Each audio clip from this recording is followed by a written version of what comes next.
Hey everyone and welcome back to another video. In this video, I'm going to show you how to enable two-step authentication on your Asana account. Now, this video is going to be particularly useful for individuals. Let's say that you're using Asana and you want to go ahead and make sure that your account is safe by enabling two-step authentication.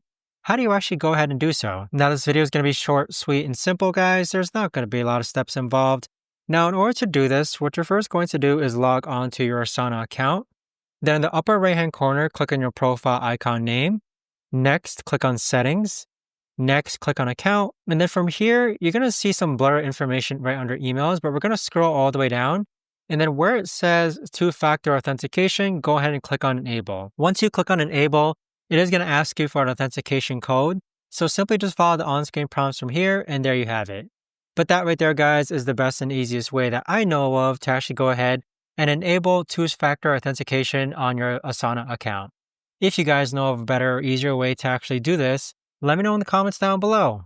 I would love to know. Thanks so much for watching, everyone, and I'll see you guys all in the next video.